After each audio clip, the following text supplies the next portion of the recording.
kubura ico wambara kuko umubosi wa mbere dufise mw'isi ni Imana.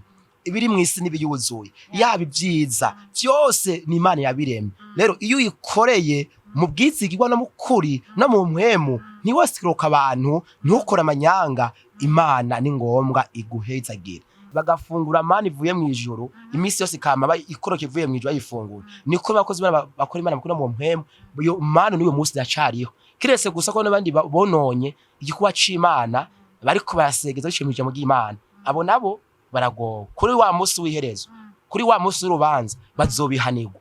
Niyo mpamvu abo bantu nubakebura nibabwiye ati nibahagarike. Rero kurongora nanje ndabikeneye, ariko ndiko ndasenga Imana kugira ngo aba ariyo gusa ibikora kuko je sinovyishoboza. Igihe c'Imana nishagira rero nzorongora, Imana izomufasha dukwiranya nsezeraniye kuko umuntu wese akiva mu ndi ya nyina haba hari mw'isi impwemu umufasha Imana yamuteguriye. Rero ico gihe ndakirindiriye.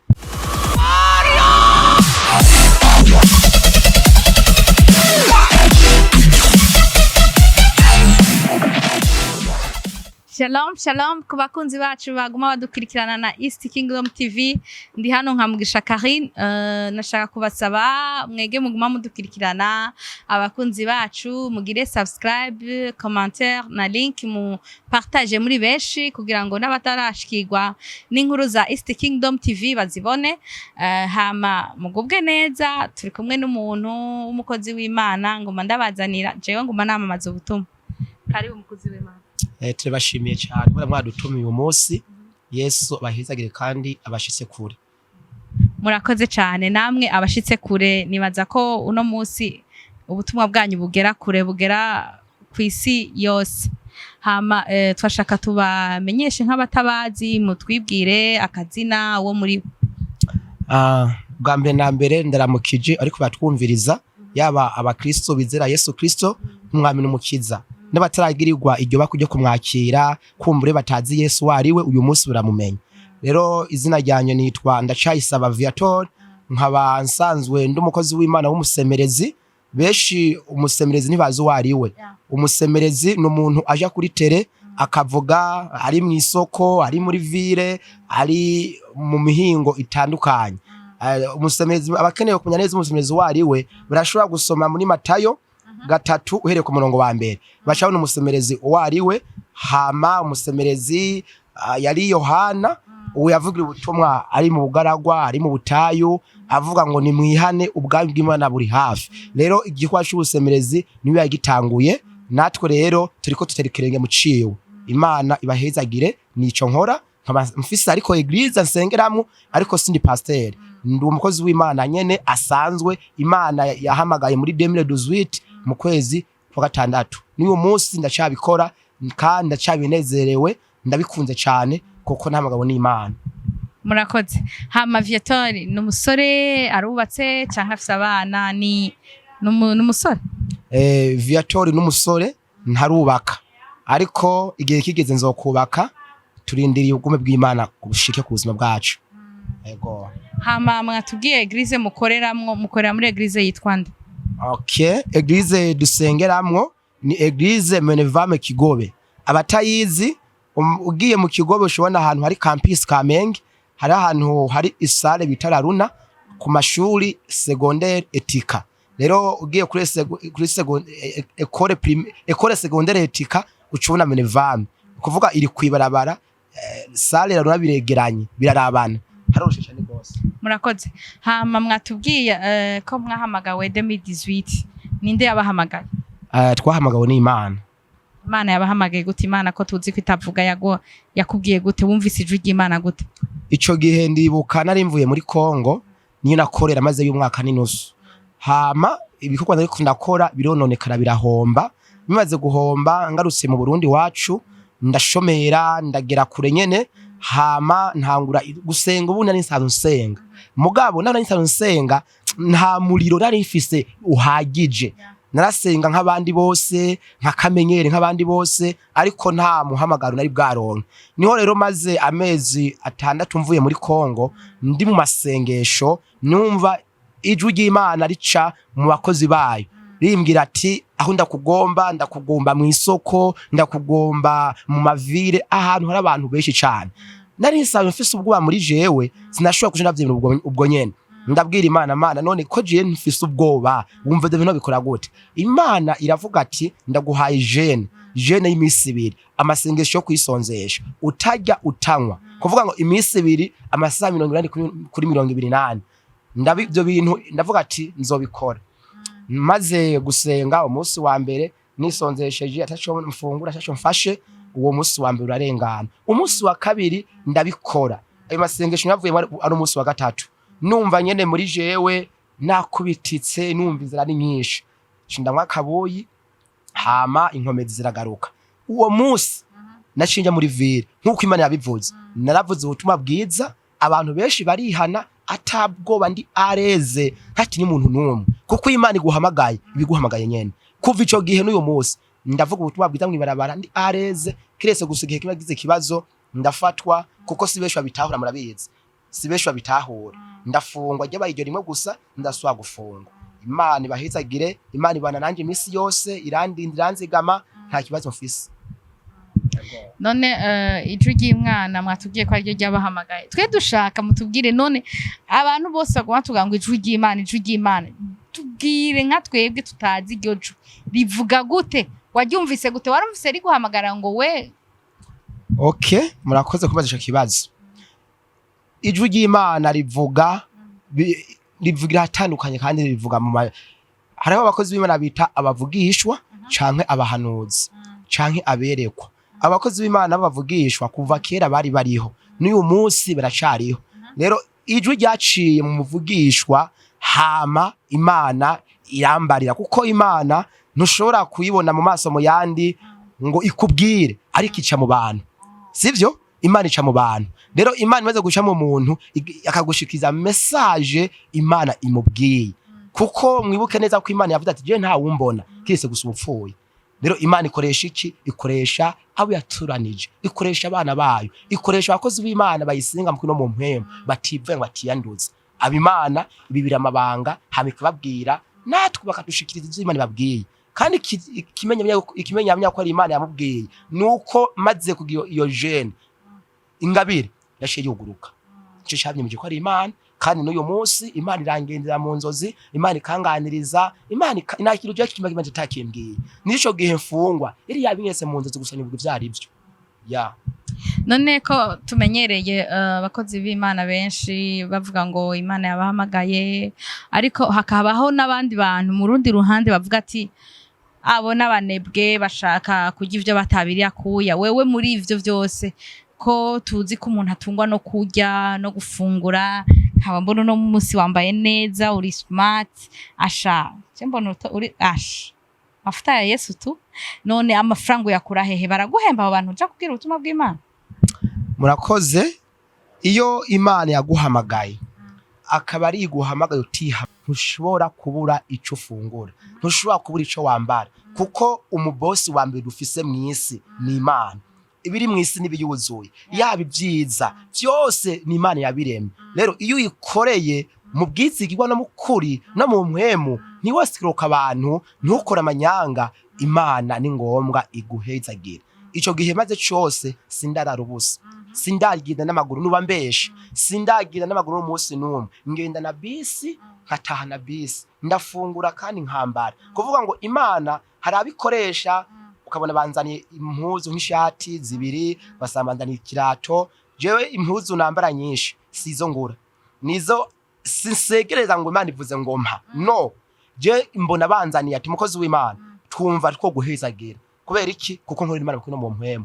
Iyo Imana ukure kuno mu mpwemu, ntushobora kubura ico wambara. Kurya Abisirayeli bamaze imyaka 100 bari mu bugaragwa, bagafungura mani ivuye mu ijuru, imisi yose kama ikoroke ivuye mu ijuru bayifungura. Niko bakozi bakora Imana kuno mu mpwemu, iyo mani n'uyo munsi yacariho. Kirese gusa ko n'abandi bononye igikuba c'Imana bariko barasegeza bishimije mu bw'Imana, abo nabo baragowe. Kuri wa munsi w'iherezo, kuri wa munsi w'urubanza bazobihanirwa. Niyo mpamvu abo bantu nubakebura nibabwiye ati nibahagarike, bavuga icima nibabwiye, ntibirengereze ko, ariko bavuge icima nibabwiye, basenge mukuru mu mpemu, kugira ngo kuri wa munsi bazi babihemberwa. Amen. Hama mwatubwiye ko muri abasore mwiteze kubaka urugo canke muzoguma mukorera Imana mudafise umufasha? Paulo yaranditse ijambo aravuga ati uwo vyokundira yomera nkanje, ariko bitokundira yashaka kurongora. Rero kurongora nanje ndabikeneye, ariko ndiko ndasenga Imana kugira ngo aba ariyo gusa ibikora, kuko je sinovyishobotse. Igihe c'Imana nishagira rero nzorongora, Imana izomufasha dukwiranye ansezeraniye, kuko umuntu wese akiva mu ndi ya nyina haba hari mwisi impwemu umufasha Imana yamuteguriye. Rero ico gihe ndakirindiriye. Urabona ko umwaka uri kurarangira, tugeze muri December ya 2020, turiko turitegura kuja muri 2021. Imana niyo abishaka, ubugombe bw'Imana nibwaba ndashaka kuzorongora muri 2020 cyangwa 2020, ndindiriye gusa igihe c'Imana, ubundi umufasha hari musi impwemu Imana yanteguriye. Ego musimwe murahari, ariko tubarire uramufise na office. Imana amaze kumukuzanira tugukamubona ukavuga ati wa mwigeme Imana yampa nuyu canke uraca indiriye nyene bitangaza vy'Imana?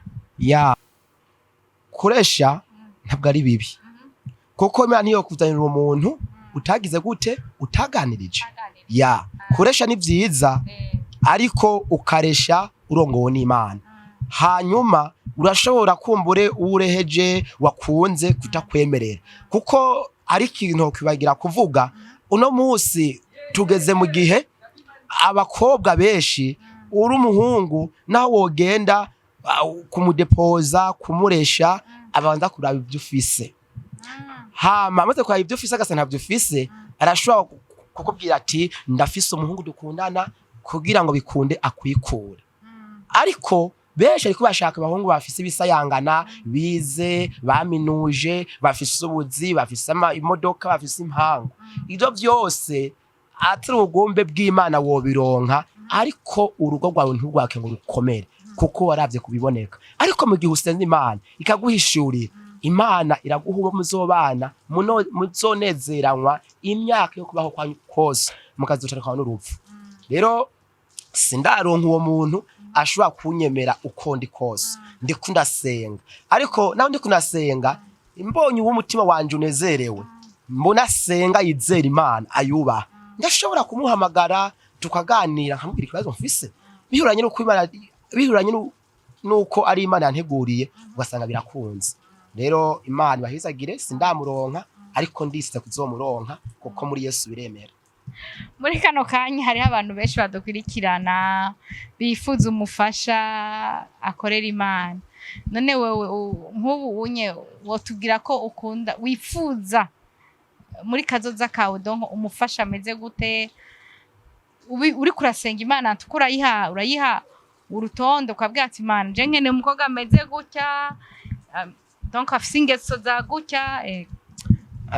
Umufasha nifuza umufasha ubwa mbere na mbere asenga azimana, kuko benshi barasenga mu bagasenga mu bujyaji, benshi barasenga mu za kameremere z'ingeso za kera, ugasanga ntizirapfa. Je ngo umufasha yakijijwe yubaha Imana, ayigiri ya mbere mu buzima bwiwe, kuko ndisire niba yubaha Imana najya zonyubaha, ariko niba tubaha Imana najya hazonyubaha. Rero ngomba umufasha yamaze neza gukizwa mukuno mu mpemu, atari mu bujyaji, atari bavuga Imana ku muntu, ariko bavuga Imana bayikwibwira mu mutima. Uwo niwe nifuza, yamaze guhinduka, yamaze by'ukuri kuba ataraba bya bindi bibonekana kubwira. Umufasha avuga ati uyu ndamwemera kuko ndazi imbere y'ibuni heza. Uracyari umusore, uhura na vyinshi, uraja gusengera, wavuze ko wamamaza ubutumwa mwibarabara. Muri iryo barabara hari abakobwa badakijijwe, ntibahora bakugerageza. Abo bakobwa nta bigeragezo muhora muhura? Tubwira ibigeragezo muhora muhura muri iryo hamagarwa ryawe. Ibigeragezo ntivyobura, kuko turi mu isi yanduye. Hariho n'uwigeze kumpamagara ndiko ndavuga ubutumwa ahantu muri galeri, arambwira ati ndagusohokane ndagutware baguha ico wifuza. Ariko iyo mbonye ibintu nk'ivyo biba neza yuko ari Satani aragwanya cyane ijambo ry'Imana, kuko nawe ararizi. Murazi ko niwe kera yari icegera, yiwe yari cagera havuye Imana. Satani niwe yaca asubirira Imana.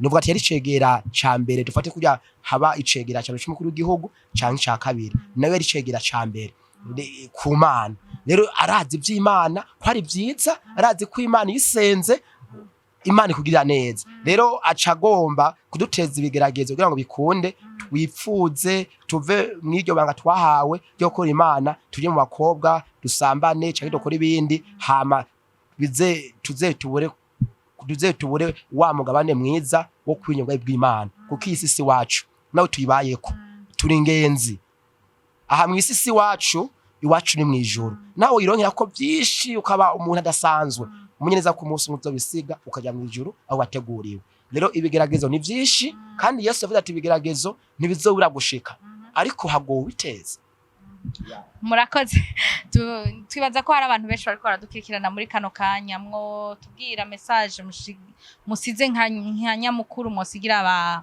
abanywanyi bacu benshi bariko baradukirikirana message noshikiriza abantu kadukurikirana nuko umuntu wese ari mu nzira mbi umuntu yazimiye Yesu igihe yava mu ijuru iraje kurondera abagwayi yaje kurondera abakomeye rero umuntu wese atarashobora kwakira Yesu Kristo nk'umwami n'umukiza akavuga ati mbego Yesu ninde mbego bavuze ko azoza muri 2000 yavuze ko Yesu agiye kuza ariko ntiyaje tuguze muri 2020 tugatumye muri 2020 mbega azoza gari nta wuzi umunsi wo kuza kwiwe azoza nk'igisuma niyo mpamvu ufise umutima ukomantaye wishimiye akazi ufise wishimiye amashure wize wishimiye kumbure igihagararo ufise ivyo ni ivy'igihe gito ntuvyishimire kuko umuntu avuka ari vide ataca afise mageze mwisaka bironka kandi niko nigihe ciwe cyo gupfa kigeze atabitwara rero umuntu wese ariko aranyumviriza